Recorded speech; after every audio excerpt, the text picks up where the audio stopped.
ഏറ്റവും പ്രധാനപ്പെട്ട വാർത്ത ഡൽഹിയിൽ നിന്ന് തന്നെയാണ്. ഈ സമയത്തും ഡൽഹി സ്ഫോടനത്തിലെ മുഖ്യപ്രതി ഡോക്ടർ ഉമർ നബിയുടെ പേരിൽ രജിസ്റ്റർ ചെയ്ത ചുവന്ന എക്കോ സ്പോർട്ട് കാർ കണ്ടെത്തിയെന്നുള്ളതാണ് ഇന്ന് വന്ന ഏറ്റവും പ്രധാനപ്പെട്ട വാർത്ത. ഡൽഹി പോലീസ് 5 സംഘങ്ങളായി തെരച്ചിൽ നടത്തിയാണ് ഈ കണ്ടുപിടിച്ചത്. അതേസമയം ഡൽഹിയിൽ വൻ ഭീകരാക്രമണത്തിന് ഫരീദാബാദിലെ ഈ സംഘം പദ്ധതിയിട്ടിരുന്നു എന്നുള്ള വിവരം നമ്മളെ നടുക്കുന്നു. റിപ്പബ്ലിക് ദിനത്തിലൊക്കെ ആയിരുന്നു അവരുടെ ലക്ഷ്യമെന്ന് അറിയുമ്പോൾ നമ്മൾ ഷോക്ക്ഡായി പോകുന്നു. എന്തോ വലിയൊരു അപകടത്തിൽ നമ്മൾ രക്ഷപ്പെട്ടതുപോലെ.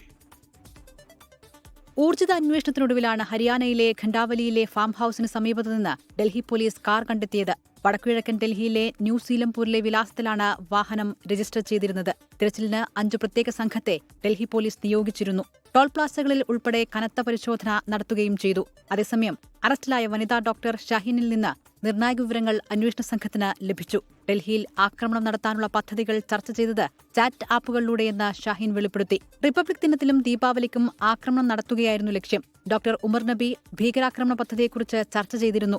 അൽഫല സർവകലാശാലയിലെ ചില ഡോക്ടേഴ്സിനെ സംബന്ധിച്ചും ചോദ്യം ചെയ്യലിൽ ഷഹീൻ നിർണായക വിവരങ്ങൾ നൽകിയെന്നാണ് സൂചന. ജനുവരിയിൽ ഡോക്ടർ മുസമ്മിലും ഡോക്ടർ ഉമറും ചെങ്കോട്ട പരിസരത്തെത്തിയിരുന്നു. മുസമ്മിലിന്റെ ഫോണിൽ നിന്നാണ് ഈ വിവരം ലഭിച്ചത്. വൈറ്റ് കോളർ ഭീകര സംഘത്തിന്റെ നേതാവ് ഉമർ നബി എന്നാണ് അന്വേഷണ ഏജൻസികൾ നൽകുന്ന സൂചന. 24 ഡൽഹി. ലോകത്തെവിടെയായാലും ഏത് സമയത്തും 24 വാർത്തകളും ഓഗ്മെന്റഡ് റിയാലിറ്റി പാക്കേജുകളും എക്സ്പ്ലെയിനറുകളും വിശദമായി കാണാൻ ഞങ്ങളുടെ യൂട്യൂബ് ചാനൽ നിങ്ങൾക്ക് സബ്സ്ക്രൈബ് ചെയ്യാം.